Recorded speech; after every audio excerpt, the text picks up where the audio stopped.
Hey everyone, welcome back to DIY Biotech. My name is Nick. I'm a bioengineering PhD. Today I have a really fantastic paper for you guys, and it is because I wrote it. So this is my second first author paper. It is currently in preprint as of November 17th, recording this video today. And it's on basically making smart yeast, intelligent yeast that can tell us when they're producing a compound of interest. So we often metabolically engineer microorganisms to make valuable chemicals for us. So these are like microbial cell factories we can reprogram to make valuable chemicals for us. And if we have some sensor inside of the microbial cell factory, inside of the yeast, then that sensor can report to us or tell us if the cell is making more or less of our valuable chemicals. So this is what I'm calling smart yeast. And so this is the paper here. It's using these Pure 1 biosensors that I've talked about in previous videos, and we're doing genome-wide screens. So we're knocking out every single gene in the genome all at once in a single flask to identify mutations that improve some sort of phenotype or some trait in the yeast. And we're focusing specifically on monoterpenoids. So you've probably heard of terpenes. So in cannabis products and in hops and various other artificial foods or foods with artificial flavorings, there are often terpenes. So these are flavor and fragrance molecules and potentially valuable. They're really cool. Some of them smell really good. One of them is called linalool, which is my personal favorite. It smells just like honeysuckle. And then there's also things like limonene, which can smell like oranges or I believe lemons, depending on the stereoisomer. Anyway, we're also working in a really cool yeast called Cluveromyces marxianus, which is a thermotolerant yeast, so it can grow at really high temperatures.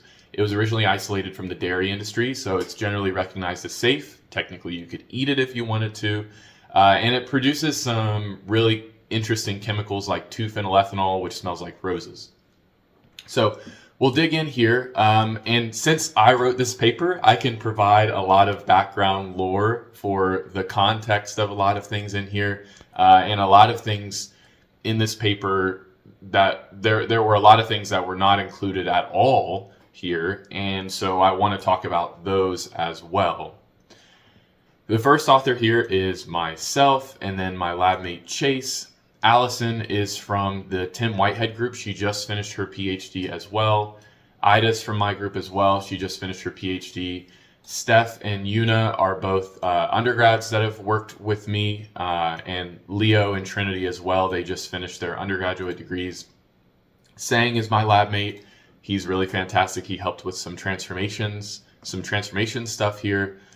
Jesus is now a PI at Delaware. Mary or Mengwan is in industry. Sean is the PI whose lab developed these Pure 1 biosensors originally, and he's on my committee. Tim is the PI at Colorado that develops these mutational libraries for Pure 1, and then Ian is my PI.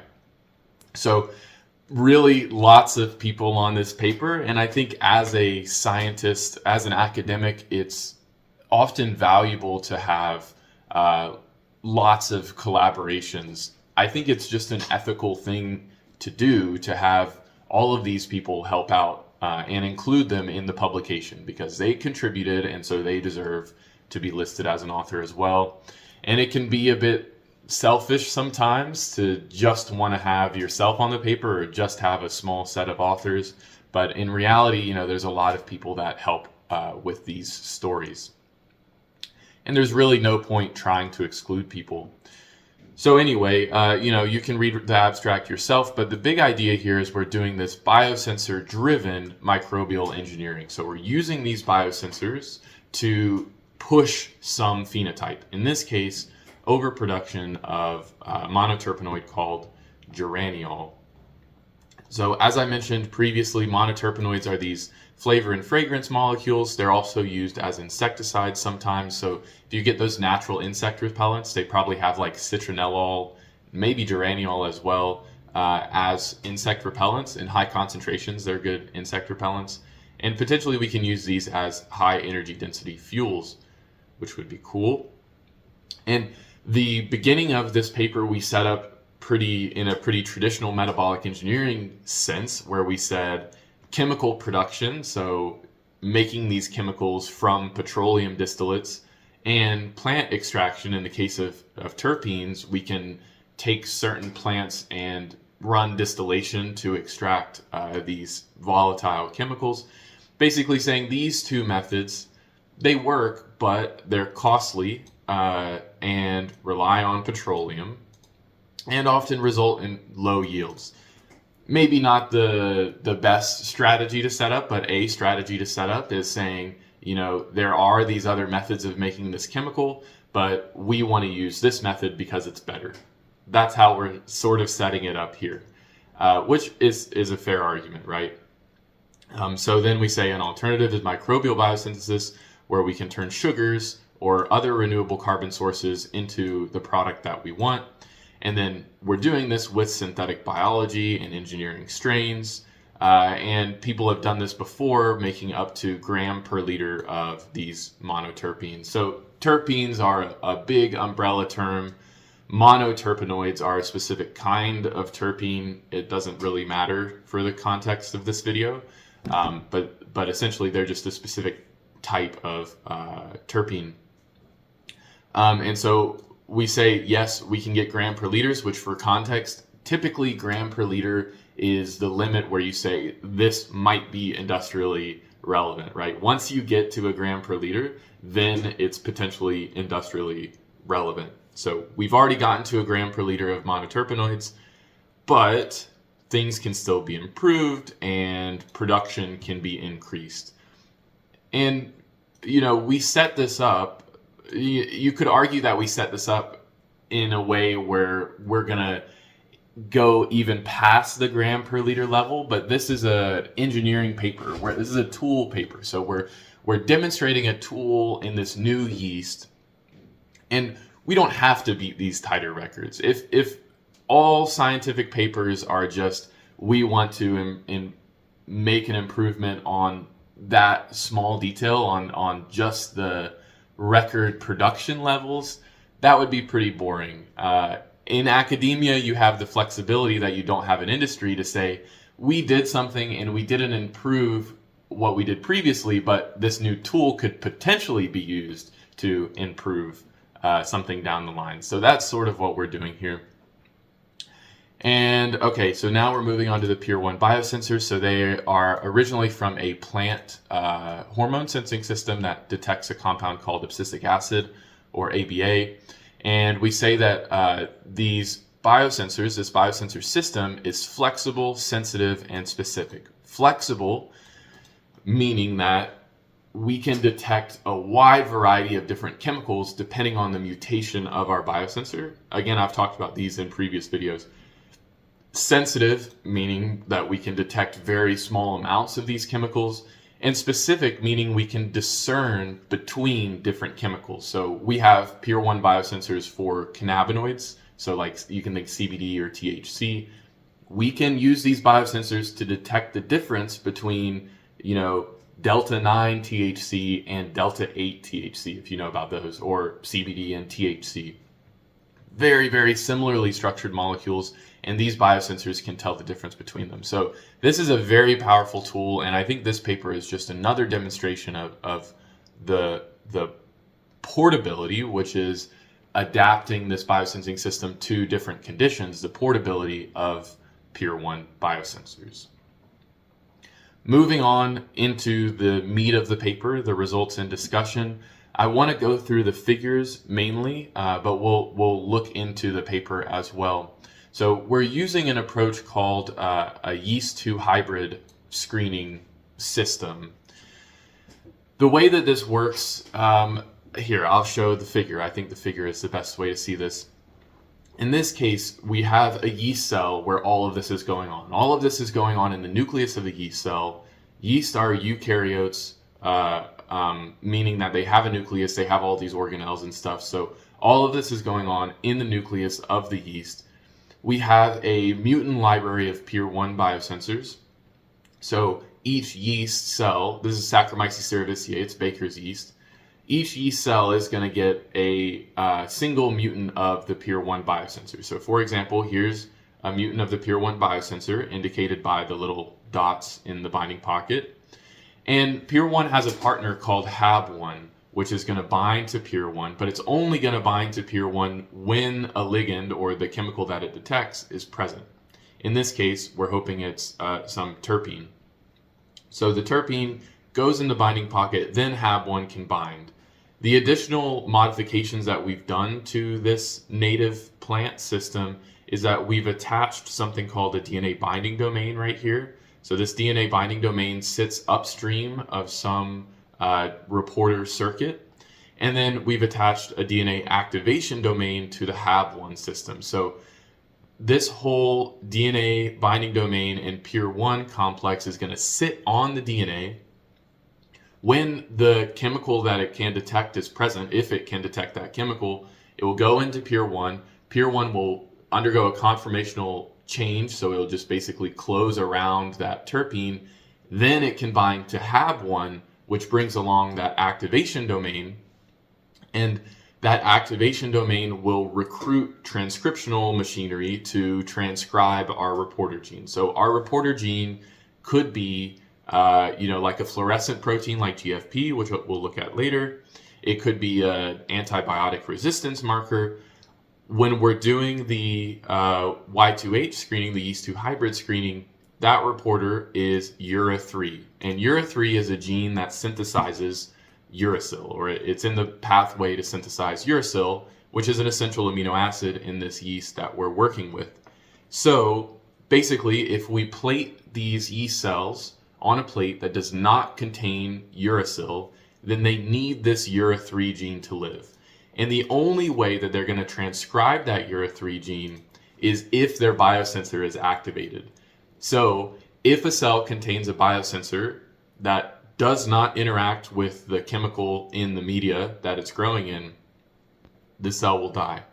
If that biosensor does interact with the chemical in the media, then it will transcribe this URA3 gene and the cell will survive because it can produce uracil and it can live. So basically all we do is we transform this library, this mutant library, into a very specific strain of Saccharomyces yeast, and then we plate them out on selective media that contains the chemical that we want to find a biosensor for. All of the cells are going to die except for the ones that contain a biosensor that detects that chemical of interest. Okay, that's the screening method. It's a little bit complicated, but basically just the good cells live and the bad cells die. This is sort of a smart yeast already, right? But this is just a Y2H screening system. So this has been around for decades. Y2H has been around for a couple of decades now, I believe, maybe 15 years instead of 20 years, something like that. The libraries that we use to screen, so we can mutate that binding pocket of Pier 1 in a lot of different ways potentially. We could randomly mutate the entire protein if we wanted to, but it's, a pretty big protein and there's 20 amino acids. So if we try to mutate every single amino acid in that protein to every single possible amino acid, we would have like 10 to the 100 different mutants or something like that. You can do the math in the comments below if you want to, but just an impossibly large amount of mutants we would have to screen. So instead we focus just on the binding pocket. So the amino acids that are actually going to interact with the ligand, those are the only ones that we want to mutate. So our first approach to this was a DSM library, which is a double site mutagenesis library, which mutates 1 or 2 amino acids in that binding pocket to very specifically selected amino acids, not all possible 20 amino acids. And this library is very good. We find a lot of different biosensors in this library, but it is not very highly mutagenized and it's not specifically made for terpenes. So we found some hits in the DSM library. I believe I listed them out here. So 7 hits were found from the DSM library. And then the next library that we used, we called Terp Shuffle, which I put together with initial hits that we got from the DSM library. So I took, we found some hits for geraniol and citronellol and a couple others in the DSM library. I took some of those hits, and there's an approach called DNA shuffling where you take a few DNA sequences and you literally shuffle them around. So you chop up the DNA sequences, you have this protocol that causes them to sort of shuffle around, and then PCR the sequences again, and then you have this mutant library that's enriched in mutations that are specific to your chemical of interest in this case. And from that library, we got 10 hits for the monoterpenoids that we screened. And then finally, we have this other library that we called here the HMH library. And the HMH library is very highly mutagenized in the binding pocket. Interestingly, this library was originally designed for fentanyl, which is not discussed in this paper. It actually is discussed in the supplemental information, but very briefly. We wanted to find a Peer 1 biosensor for fentanyl. We have eventually found one. That's unpublished, but very cool. But we didn't find one with this library. But since it's so mutagenized, since there's so many mutants in this library, we decided to see if we found any monoterpenoid biosensors in that library. And sure enough, we found the most sensors in this library that was originally designed for fentanyl, which is interesting. We found 33 biosensors in the HMH library. So what chemicals are we screening here? I kind of skipped over that a little bit. We're screening monoterpenoids, specifically monoterpenoids that are 1, 2, or 3 enzymatic steps away from a central metabolite called geranyl pyrophosphate. So geranyl pyrophosphate is this molecule here, geranyl pyrophosphate. We screened 3 libraries that I mentioned already, and 1, 2, or 3 enzymatic steps away from geranyl pyrophosphate. Geranyl pyrophosphate is just this central metabolite. If you throw in a particular enzyme that synthesizes geraniol, for example, then that enzyme will convert GPP to geraniol. It's sort of like Eevee, like Eevee from Pokemon. Like you give it a different stone or whatever, and it evolves into a different thing. Geranyl pyrophosphate can be evolved into a few different chemicals. We can actually look at that in KEGG. So like I mentioned, you choose an enzyme and you can make any chemical you want. So here's GPP in the middle right here. And then if you choose this enzyme 4.2.3.26, then you make linalool. And if you choose this enzyme here 4.2.3.16, then you make minus S limonene, right? And then if you choose geraniol synthase, then you get geraniol down here. And then these can be further transformed into other monoterpenoids. So this limonene can be transformed into carviol and then into carvone, which is one that we screened. We also screened this one parallel alcohol. So by adding 1, 2, or 3 enzymes, you can transform GPP into these various monoterpenoids that can be used for different things and have different value and things like that, right? So we only want to screen a few enzymatic steps away from GPP, because if we are looking at chemicals that take 8 enzymatic steps, it's just going to be a messy metabolic engineering project rather than a biosensor-driven genome-wide screen project, which would be cool, but it's just a different story. We weren't going for that. So we screened 24 of these different monoterpenoids, and we ended up finding 50 total new receptor sequences for 8 different monoterpenoids. So we screened 24 chemicals, and we got 8 biosensors. That's a really, really high hit rate for just, these libraries weren't even really specifically designed for monoterpenoids, and we still found biosensors for a lot of them. And so that's what this figure is showing here. These are all of the most sensitive biosensors that we got for the 8 chemicals that we got hits for. And we also included all of the data for all of the sensors that we got, and I'll show that in a second. But basically the way that you read this table here is you have the amino acid position number across here, and then you have the potential mutation at that amino acid position. So at position 59 in the lighter region, K or lysine is the natural or the wild type amino acid, and then Q is the mutated amino acid. I forget what Q is, but Then we have, like for 87, you would read a mutation, an amino acid mutation you read as L87F. So L has been mutated into F at the 87 position.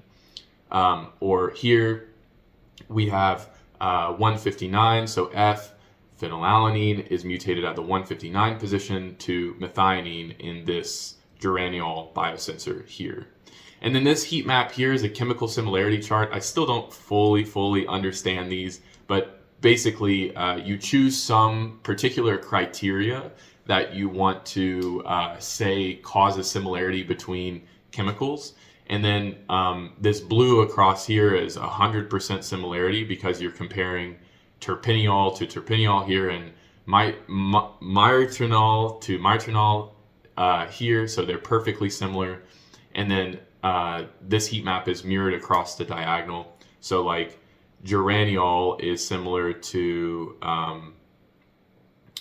what would that be? That would be beta-citronellol. So you can look at geraniol and beta-citronellol and look, they look really similar. The only difference is this double bond right here. So those are it looks like the two most similar chemicals in this chemical similarity chart. So anyway, these are all of the monoterpenoids that we got hits for. I wanted to highlight geraniol because it's pretty easy to produce. You just need one enzymatic step away from GPP. And also, we got a lot of biosensors for it, which I'll show in 2 seconds.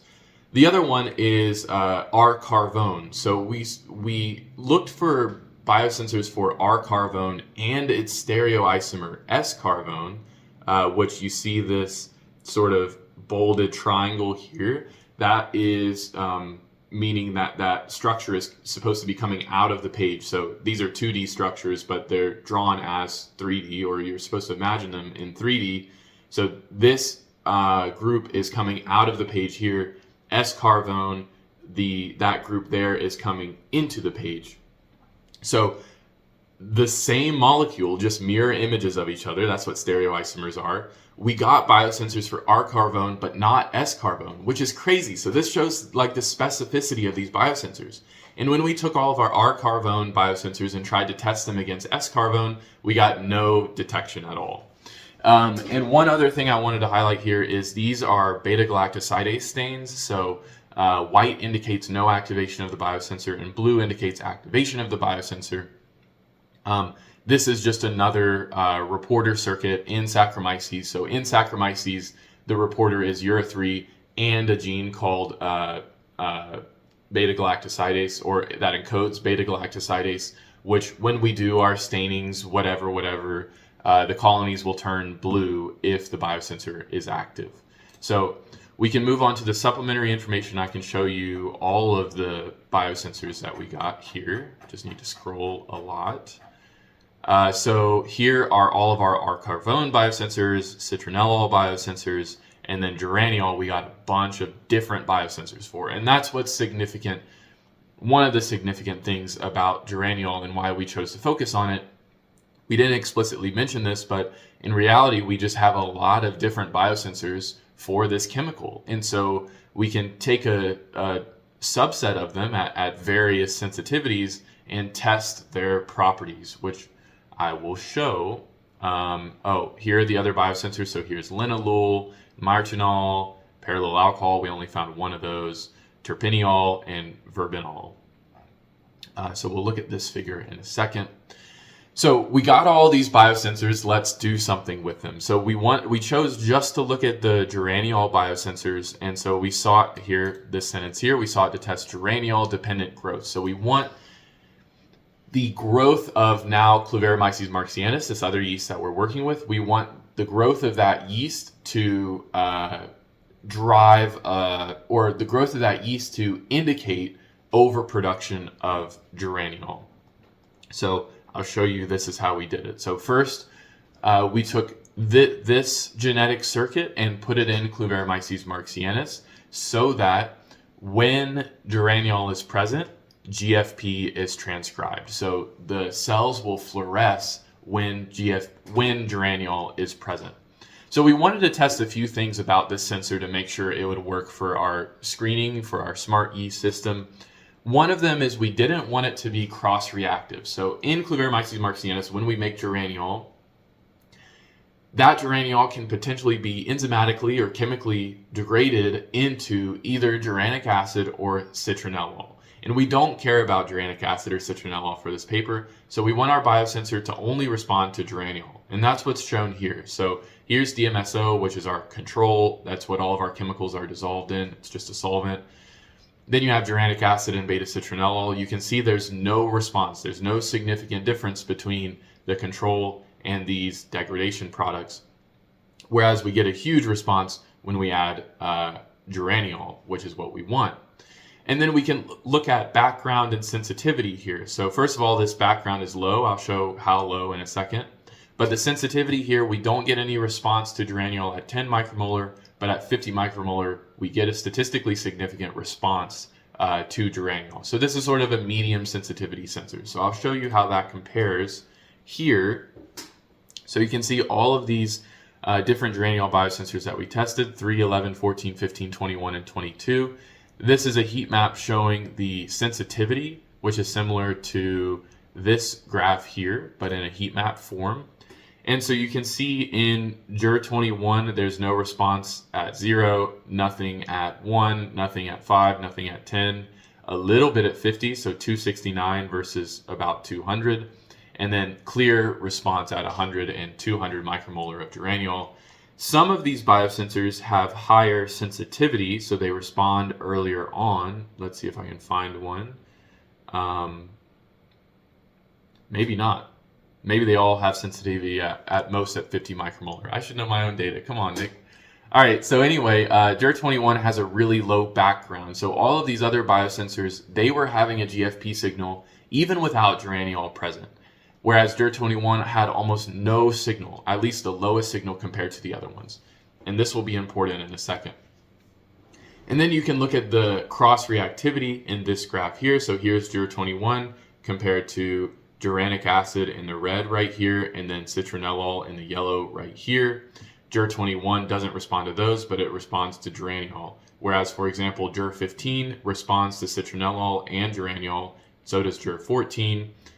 And then these other biosensors are pretty good too, but they have low background. So you can't just immediately choose the one that has the highest response because it's also going to be dependent on background. And the reason why background is important is because we want to move this biosensor into a growth-based screening system. So instead of having GFP as a reporter, we want NEO-R, which is a gene that encodes G418 resistance. So G418 is an antifungal compound. So we put G418 in the agar that we grow these cells in, and then if they express this NEO-R gene, then they can grow in that antifungal compound. They're able to degrade that antifungal compound and survive. So this first row here, this chart is a common thing to do in metabolic engineering where we say TCRGES, which is our geraniol synthase gene. It's not present in this one and it's present in these two. And then 200 micromolar geraniol, it's not present in these two, but it's present in this one. So if you don't have geraniol synthase, you don't add geraniol to the media, you expect no growth because you have the biosensor there and no geraniol. So NEO-R should not be transcribed at all. So you shouldn't get any growth. And we do get some growth just because this circuit is what we call leaky. So leaky circuits, every gene is leaky, first of all. Every gene ever is leaky. You can never completely turn off a gene. There's always going to be some very small levels of transcription. That's important to keep in mind here. That's sort of a detail that is glossed over often in molecular biology. Genes are always on to some extent. So there's a decent bit of leakiness in this gene, and this is why we needed a very low background biosensor. So if we used one of the biosensors with a higher background, we would have gotten much more growth here. This is already arguably too much growth. Anyway, when we add geraniol synthase, then we get a little bit more growth, and that's because the cell is making geraniol, activating its biosensor, activating the G418 resistance marker, NEO-R, and then able to grow further on this G418 medium. So really, really cool. This is our smart yeast demonstrated right here. And then finally, we can simulate saturating or maxing out our biosensor which is also a simulant of some mutation that causes more geraniol production by adding geraniol to the media. So we add a bunch of geraniol to the media just before toxicity of that compound is reached, and we get the highest level of growth.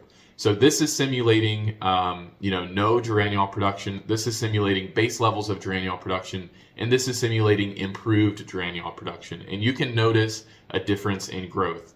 It's not huge, but it's enough to say this big colony probably has a mutation that improves geraniol production.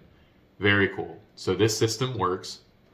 And now we want to use that system. So the way that we do this is with a mutant library of guide RNAs. So this is another big idea that my lab works on a lot. And I don't know if the video will come out before or after this video, but my other first author paper is performing these CRISPR genome-wide screens in Yeroia lipolytica, which is a different yeast. And these genome-wide screens are very much glossed over in this paper. But the idea here, as I briefly mentioned in the beginning, is you have a new library. This is not a Peer 1 biosensor library. This is a new library of guide RNAs. So guide RNAs target a gene in the genome and guide a endonuclease, Cas9, to that particular site. So Cas9 is guided by a guide RNA to make a cut at a particular site in the genome, hopefully within a gene. And when that cut occurs, the cell tries to repair that break and ends up causing an insertion or a deletion of a few base pairs, which essentially breaks the gene. So the guide RNA goes into the genome and cuts, basically. So you can think of, if you transform a whole library, so you have this whole set of guide RNAs, if you transform this into a population of yeast with Cas9 integrated, then you get in a single flask every single possible single knockout in that flask. So this is just a method to generate a lot of mutants very quickly. And this guide RNA library for K. marxianus has not been published before. This is new work. Admittedly, this is not a very sophisticated library and it doesn't work very well, which I'll talk about in a minute. But we're engineers. We just need it to work somewhat. We don't need it to work perfectly. So this guide RNA library at least contains some guide RNAs that effectively target most of the genes in the genome, right? That's where we are right now. So we transform this guide RNA library into the strain that I just talked about from the last figure that has the Neo-R reporter. It has geraniol synthase, so it makes a little bit of geraniol. It has Cas9 so that the guide RNA actually does something. And then it has the Peer 1 geraniol biosensor, the GER21 biosensor on a plasmid right here. This is the biosensor plasmid. And then we end up with a big flask that has every single possible mutation in our smart yeast system. And this is what that flask looks like. So here's me with a lot more hair and holding my baby right here. This is when I was with child, just a giant flask with my smart yeast growing. And if we take those mutant yeast and we put them on a plate that contains G418, then the only cells that should grow are the ones that have improvements in geraniol production. That would be best case scenario, but that's not what happened at all. So we say in the paper here, I plated 2.7 times 10 to the 5, that's 270,000 cells on G418 plates. And we say it's 5-fold coverage of the guide RNA library. So 5-fold coverage of the guide RNA library, that means our library had, about 100,000? No, 50,000? Yeah, about 50,000 unique guide RNAs. So ideally, if we're plating 270,000 cells and our library size is 50,000, we're representing almost all or a pretty good subset, right? So if you have a bag of red, green, and blue marbles and you reach in 3 times and you pull out a marble, you're not guaranteed to get red, green, and blue just by pulling out 3 times. Really, you want to reach in there something like 10 or 20 times to be certain you get every color. And so that's this idea of fold coverage of a particular library. So 5-fold coverage is admittedly pretty low, But again, here we just want to find some mutations that improve geraniol production, and we're going to hope that our screening condition is going to filter out all of our bad mutations. So the two things that I observed when I plated these smart yeast is that about half of the plated cells didn't survive at all. So if I plated on no G418 and then I plated on G418, on the G418, on the no G418 plate, there would be about twice as many cells. And this implies that half of the guide RNAs reduce geraniol production or reduce cell fitness so much that they don't grow at all on the G418 plate, which is great. So we're getting rid of half of the potential unwanted gene mutations. And then I also noticed that about 1% of the colonies were noticeably larger than others. So in this picture here, you can see what I would consider a noticeably large colony surrounded by slightly smaller colonies. So now we're able to look at, so we were looking at 270,000 cells. So let's say about 300,000. Half of them didn't live. So now we're at 150,000. And 1% of those colonies were visibly larger. So 150,000, 15,000. Now we're looking at a population of 1,500 cells. So without this smart yeast system, we would have to manually go through almost 300,000 cells to figure out which ones make more geraniol. But now we've reduced that down to 1,500. And this is a really messy screen, right? So imagine if you have a really good growth-based screening system and you get rid of like 99.9% of the mutations that you don't want. That would be even better. So we're reducing the amount of cells or reducing the amount of mutations that we have to manually go through and test. So we're at 1,500, and I said here that we selected a subset of the larger colonies. To be truthful, I ended up having to pick 150 of these colonies for further analysis, and then sequence the guide RNAs. So the cells still have the guide RNAs that should have targeted the gene, and if we sequence the guide RNA, we can figure out which gene should have been targeted. And when I sequenced those 150 cells in their guide RNAs, Leo helped me with this. Thanks for that, Leo. I found, interestingly, that most of those guides were broken in some way. So this guide RNA library that we were using is kind of messed up in some way. So those guides should have been 20 base pairs, and some of them were truncated or had a huge insertion in the middle or something like that. And I think it was only maybe 30 of them that actually had full 20 base pair guides. So we had to look at 150 of the colonies that were really big. Only 30 of them actually had proper guides. And then from those 30, we had to sequence the region that should have been knocked out to make sure the knockout actually happened. And from those 30, I think it was about 30, only 11 of them actually had the gene deletion. So that means, potentially in this library, something like 90% of the guides sitting around are either broken or they don't cut as we planned. And my lab mate Ida is working on an improved screening method to make this library work better, and that's close to the end. Crossing fingers for her sake, but we're hopefully close to the end of that, so we should have an improved library.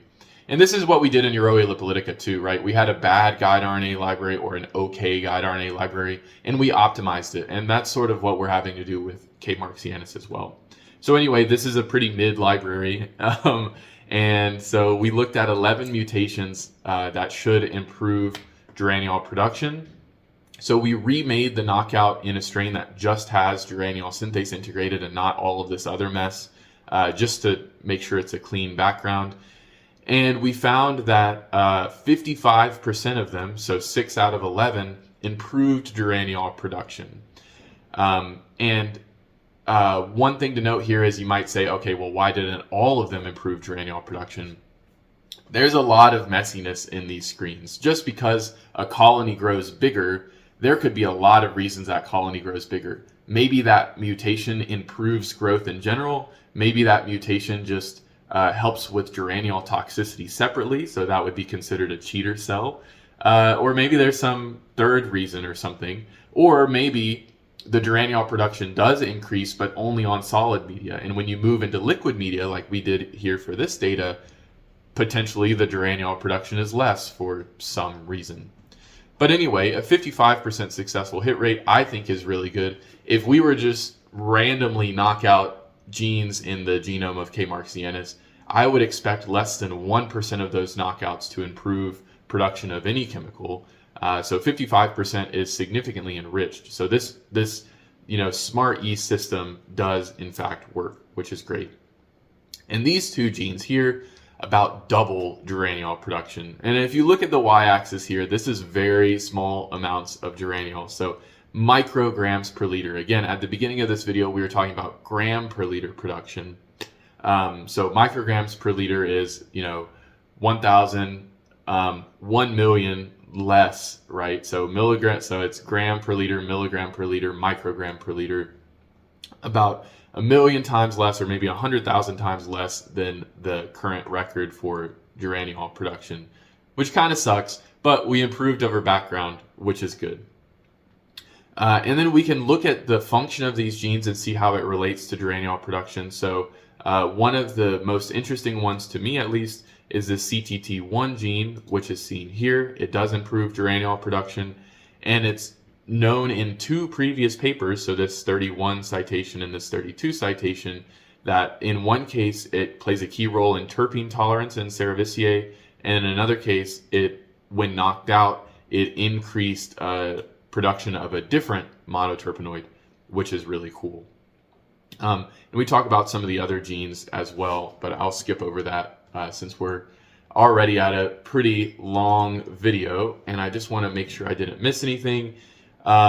This graphic is kind of cool here, showing what actually happens in these knockouts. So for example, this one, this is the wild type gene, and then when it was knocked out in the screen, these two base pairs were deleted, causing a frame shift mutation, causing a premature stop codon, so basically breaking the gene.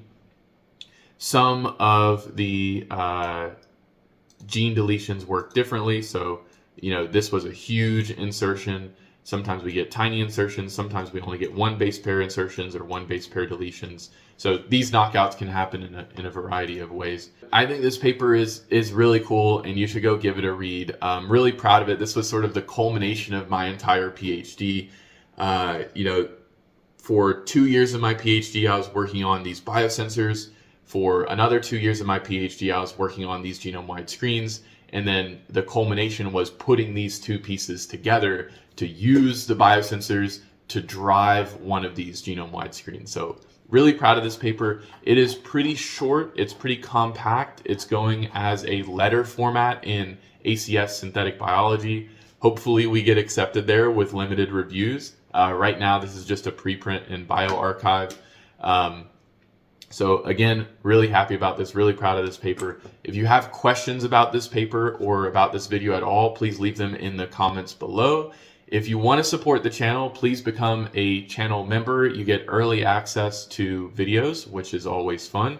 And I want to thank you all for watching. Like and subscribe. I'll see you in the next one. Bye.